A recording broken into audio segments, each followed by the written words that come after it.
कौनो दुल्हन के पिया परदेश रहल, साल भर के दिन हो गई, पिया 11 महीना ना आइलन।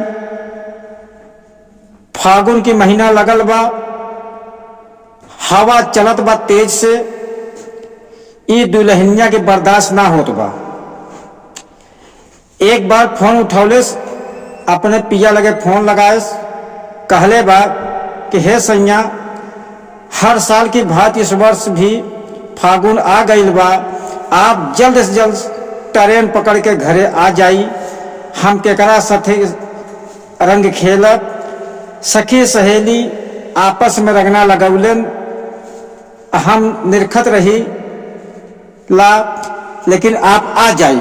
कैसे दुल्हनिया अपने पिया के बोलावत बिया फुनवा कही के, गीत के माध्यम से कवि जी कहत हैं, का कहते हैं, बहे लागल, अरे बहे लागल फगुनी बयार, चुनरिया रंग में रंगाई द पिया। बहे लागल फगुनी बयार, चुनरिया रंग में रंगाई द पिया। अंतरक भाव कहत बिया, अरे अमवा के डरिया पिया बोले कोयलरिया। अमवा के डरिया पिया बोले कोयलरिया। मनवा कुलेल करे हमर भोर हरिया। मनवा कुलेल करे हमर भोर हरिया। अरे एक बेर ले तन सुधिया हमार, चुनरिया रंग में रंगाई द पिया। बहे लागल फगुनी बयार, चुनरिया रंग में रंगाई द पिया। लेके आय पिया, एक बात आऊ कहले में बड़ी बेजोड़ बात अपने पिया से कहत बिया। का कहत बिया, कुही दस लेते आया, का मंगावत बिया। लेके आया पिया भर के पीछ करिया। लेके आया पिया भर के पीछ करिया।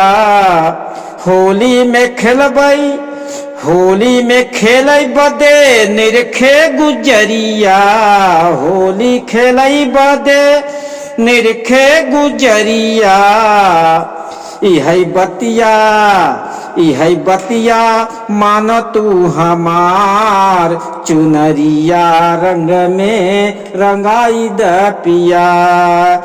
बहे लागल फगुनी बयार, चुनरिया रंग में रंगाई द पिया। तीसरे बंद में दुल्हनिया और कहत बिया, का कह दिया, ही फोन में बात करते बिया। 11 माह पिया, 11 माह पिया देखिला सपनावा। 11 माह पिया देखिला सपनावा। फागुन में झुलबई, आय हाय, अरे फागुन में झुलबई तोहरे गोदी में झुलनावा। फागुन में झुलबई तोहरे गोदी में झुलनावा। टूटे दहिया, अरे टूटे दहिया मोरा लगातार, चुनरिया रंग में रंगाई द पिया। बहे लागल फगुनी बयार, चुनरिया रंग में रंगाई द पिया। आउ कहत बिया, आवा घरे जल्दी, आवा घरे जल्दी दया राम सजनावा। आवा घरे जल्दी दया राम सजनावा। फागुन में खेल आई हमसे रंगनावा। फागुन में खेल आई हमसे रंगनावा। फिरे बनी, फिरे बनी दयाराम गंवार चुनरिया रंग में रंगाई द पिया बहे लागल फगुनी बयार चुनरिया रंग में रंगाई द पिया बहे लागल फगुनी बयार चुनरिया रंग में रंगाई द पिया।